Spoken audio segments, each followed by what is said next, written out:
So, Minister, welcome to the conference. You oversee a very important ministry when it comes to active ageing and senior citizen. How do you merge both when it comes to an area which has been seen to be neglected for some time?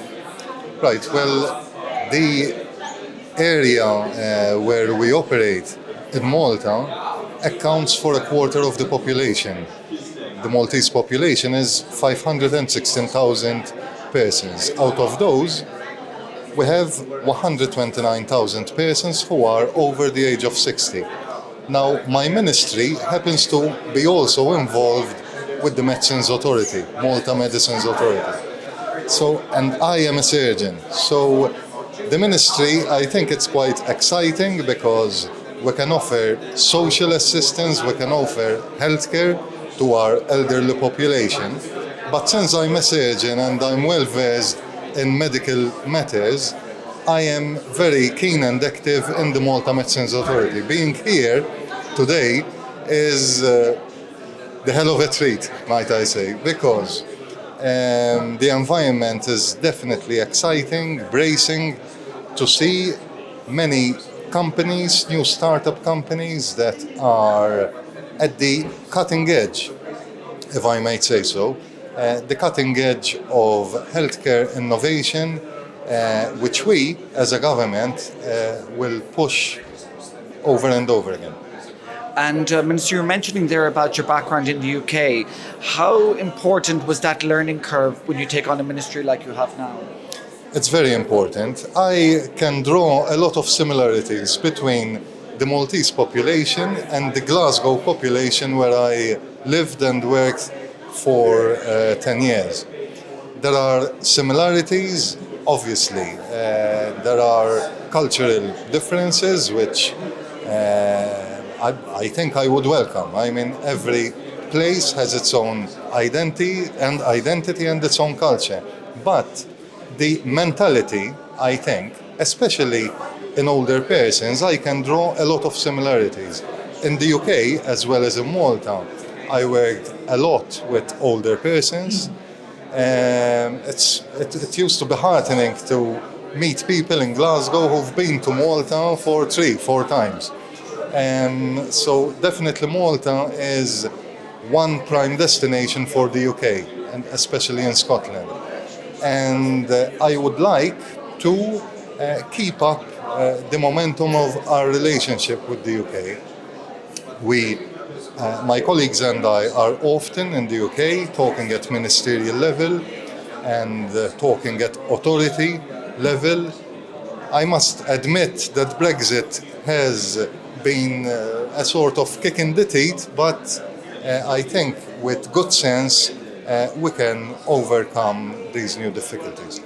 How is the Maltese community, especially the elderly community, been in embracing the tech changes?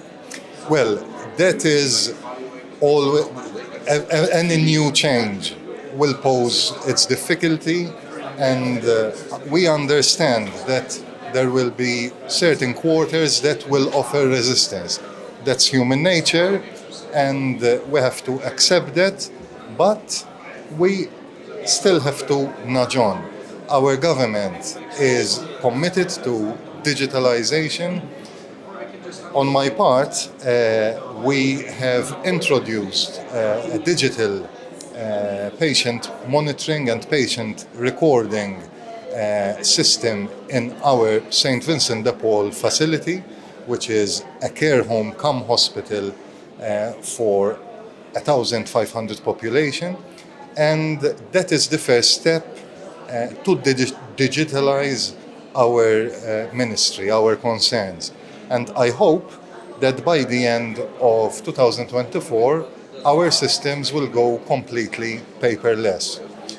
We are endeavoring to offer courses, not just the one course, but a program of courses for the elderly that live in care homes, but also the elderly living in the community, to make them more comfortable with using mobile phones, using tablets.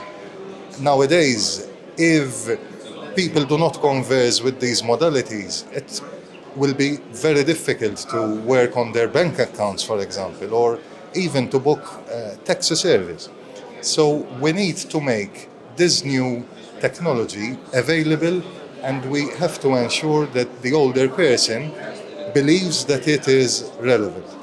I've been reading about you in the Block magazine. In fact, anybody who wants to read up about your background, what you've been doing.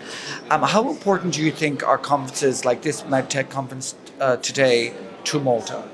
As I said, it's very heartening to come here and see the place teeming with people, Maltese, 𝐂𝐨𝐬𝐧, and guests, foreign guests to our country. As I said, I've been around and I've seen companies that have incredibly innovative ideas.